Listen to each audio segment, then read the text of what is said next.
नमस्कार दोस्तों, आध्यात्म के एक और नए अंक में आपका हार्दिक स्वागत है।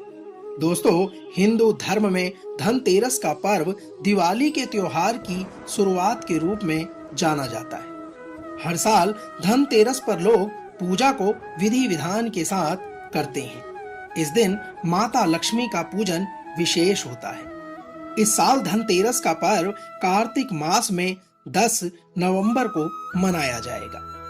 आपको बता दें कि कई लोग धनतेरस पर व्रत भी करते हैं। इस व्रत को पूर्ण रूप से संपन्न धनतेरस की व्रत कथा से किया जाता है।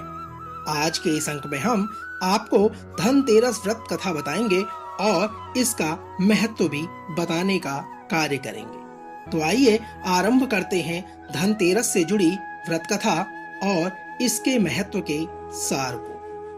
दोस्तों, धनतेरस पर व्रत रखने का महत्व बहुत अधिक होता है। ज्यादातर लोग लक्ष्मी माता के साथ साथ धनतेरस पर कुबेर जी, धनवंतरी देव व यमराज जी का भी पूजन करते हैं। कार्तिक माह की कृष्ण पक्ष की त्रयोदशी तिथि के दिन हर वर्ष धनतेरस पर व्रत रखा जाता है। यहाँ हम आपको बता दें कि इस तिथि को धन त्रयोदशी के नाम से भी जाना जाता है। धनतेरस पर व्रत रखने से घर में धन की कमी कभी नहीं होती। हम आपको यह बताना चाहते हैं कि इस दिन खरीदारी करने को बहुत ही शुभ माना जाता है। मान्यता है कि इस दिन सोना, चांदी या बर्तन आदि खरीदने से घर में सुख और सौभाग्य का आगमन होता है। इस व्रत को रखने से संपत्ति में भी वृद्धि होती है। आइए, अब समय है धनतेरस से जुड़ी व्रत कथा के श्रवण करने का। दोस्तों, एक बार भगवान विष्णु जी और माता लक्ष्मी पृथ्वी लोक पर घूम रहे थे। विष्णु जी किसी काम से दक्षिण दिशा की ओर चले गए और लक्ष्मी माता को वहीं पर रुकने के लिए कहा।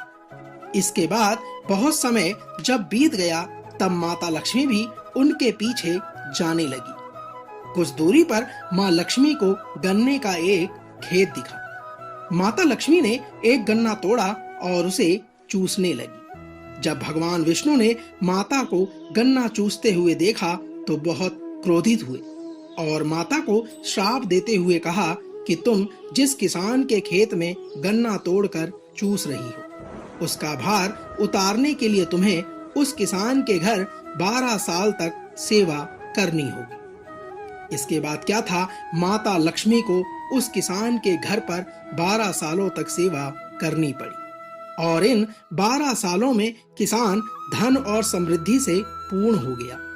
जब 12वां साल का अंतिम दिवस आया तो भगवान विष्णु माता लक्ष्मी को लेने पहुंच गए, तो उस किसान ने भगवान विष्णु को रोक दिया। इस पर विष्णु जी ने उसके परिवार को गंगा स्नान करके आने को कहा और कोड़िया को गंगा को अर्पित करने के लिए बताया। उन्होंने कहा कि तुम जब यह कार्य करके आओगे तब भी हम यहीं पर उपस्थित होंगे।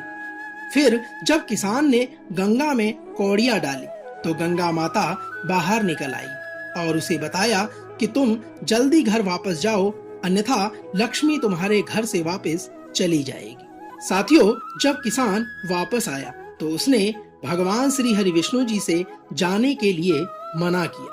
तभी लक्ष्मी माता ने किसान को बताया कि उन्हें श्राप के कारण 12 साल तक उनके घर पर रहना पड़ा। अगर वह हमेशा के लिए उन्हें अपने घर पर रखना चाहता है तो धनतेरस पर उनकी पूजा और व्रत का अनुष्ठान करे। किसान ने पूरी निष्ठा के साथ धनतेरस पर व्रत किया और फिर लक्ष्मी जी से उसका घर संपन्न हो गया। दोस्तों, यहाँ पर ध्यान देने की विशेष आवश्यकता है। कहा जाता है धनतेरस की ये कथा जीवन में धन और समृद्धि का वरदान और खुशियां प्रदान करती है। दोस्तों, तो यह तो थी धनतेरस व्रत से जुड़ी कथा और उसके महत्व का सार। हम आशा करते हैं कि आज का यह अंक आपको अवश्य पसंद आया होगा। कल एक और नए अंक को लेकर फिर आपसे होगी मुलाकात। तब तक जय माँ लक्ष्मी, जय श्री हरि विष्णु।